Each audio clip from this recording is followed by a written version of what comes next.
वहां पर लोगों ने बोला कि हेमा जी आपको पॉलिटिक्स में आना चाहिए, आपके अंदर वो है। मुझे तो ये भी डर है कि मैं कहीं हॉस्पिटल में एडमिट ना हो जाऊं। दोस्तों नमस्कार दोस्तों, मैं हूं आप सबकी हेमा शर्मा, जिसको आप लोग करते हैं बहुत प्यार।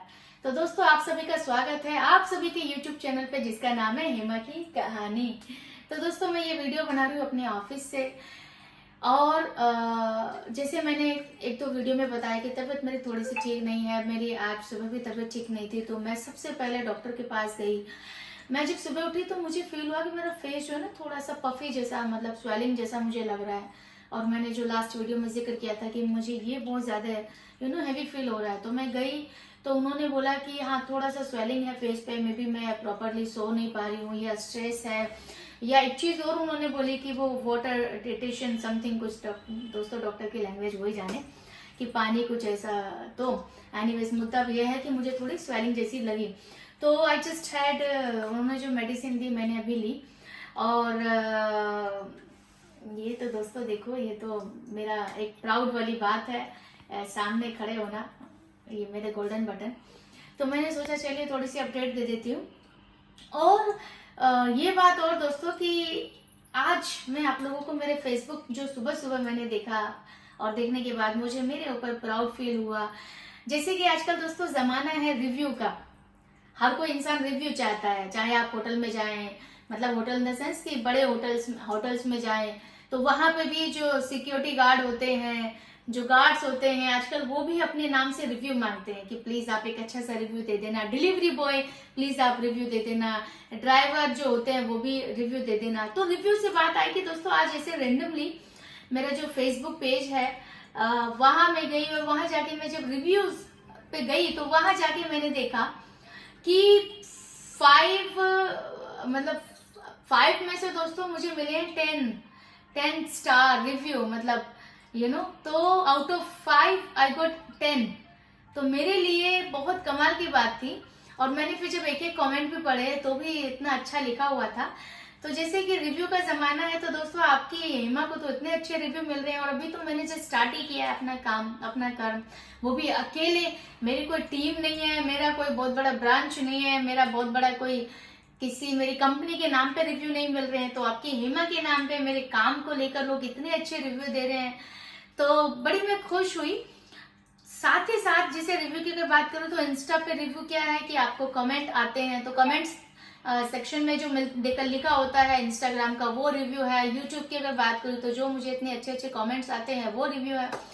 तो रिव्यू के साथ साथ दोस्तों मैं बताना चाहती हूँ कि कल मैं गई थी एक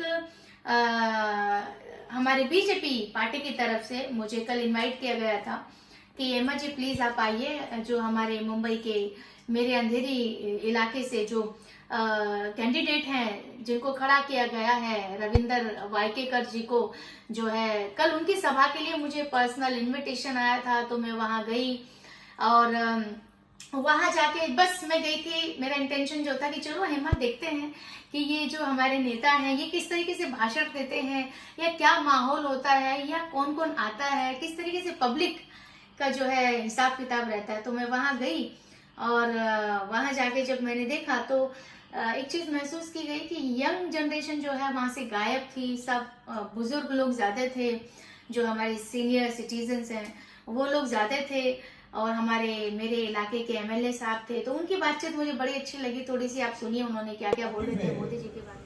जो पहले वहां पर जंगल हुआ करता था और ऐसे घूमकर जाना पड़ता था, तो जोगेश्वरी विक्रोली पूरा लिंक रोड जो है वो बनाने में इनका एक बहुत बड़ा रोल है।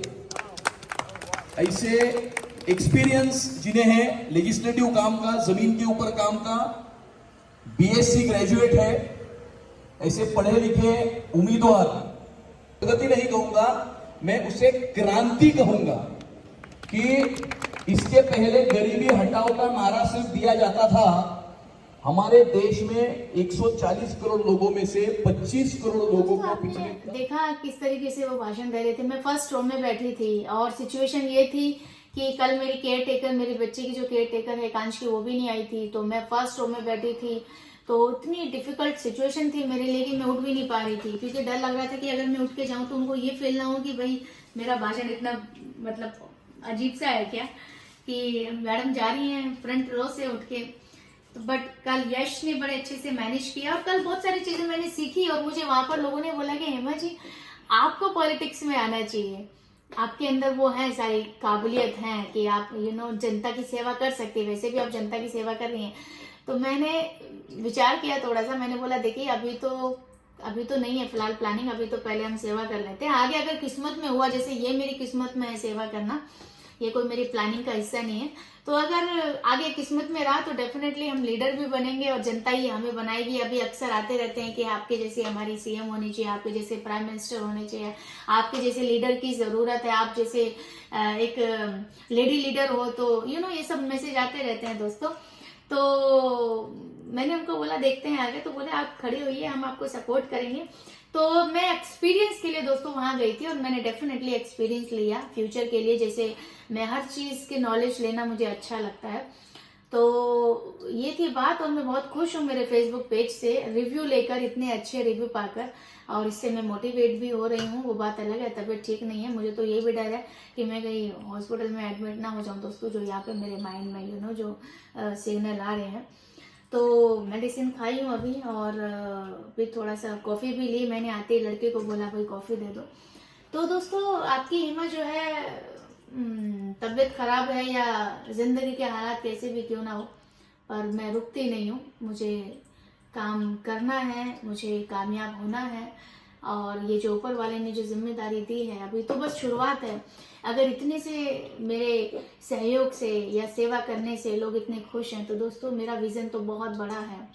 मैं दोस्तों राजनीति की अगर बात करें तो आजकल ऐसा हो गया है माहौल, अगर आप जय श्री राम बोलते हैं ना तो सामने वाले को ये मैसेज जाता है कि भाई ये मैडम जो है ना बीजेपी की तरफ से है, समझे आप। जबकि मैं अगर अपनी बात करूं तो मैं जब से पैदा हुई हूं मैंने हमारे गांव में सभी को राम राम कहते हुए सुना है, राम राम ताऊ, राम राम भाई साहब, राम राम भाभी। तो बिल्कुल भी ये नहीं महसूस होता था, ये सिंबल नहीं था कि भाई ये बीजेपी की पार्टी की तरफ से। बट अगर आज के टाइम पर आप राम राम कहते हैं तो सामने वाले को ये मैसेज आता है अच्छा बीजेपी की तरफ से हैं आप। तो बड़े हैरानी की बात है, दुख की भी बात है कि भाई राम राम का नाम लेने से ये कैसे क्लैरिफाई होता है कि भाई मैं बीजेपी की सपोर्टर हूँ। दूसरी बात यह है कि अगर आप गलती से किसी भी पार्टी का कोई वीडियो डालते हैं या किसी लीडर को लेकर भी आप कोई वीडियो डालते हैं, चाहे इंस्टा फेसबुक या कहीं पर भी डालते हैं, तो बड़े डर वाली बात है कि उसमें भी ना इंसान आपको ना डिवाइड कर देता है। अच्छा आप कांग्रेस के हो, मुझे लगा था बीजेपी को सपोर्ट करेंगे। अच्छा आप बीजेपी के सपोर्टर हो, मुझे लगा कि आप कांग्रेस को सपोर्ट करेंगे। तो भाई मुझे तो पॉलिटिक्स के बारे में कोई भी बात करने में बड़ा डर लगता है, क्योंकि अभी इससे मेरा लेना देना कुछ है नहीं। तो इसीलिए राम जी की तो ये बात है कि देखिए राम नाम जो है वो सबसे बड़ा सत्य है हमारे जीवन का। जैसे आपने सुना होगा राम नाम सत्य है, राम नाम सत्य है। तो राम जी का तो मैं तो बस यही कहूंगी कि राम जी का नाम को लेकर राम जी का नाम आप किसी पार्टी के साथ ना जोड़ें। इस बात से कितना सहमत है ये भी बताइएगा जरूर, और आप लोग मुझे कितना रिव्यू देना चाहते हैं वो भी लिख दीजिएगा। ठीक है दोस्तों, चलिए, थैंक यू।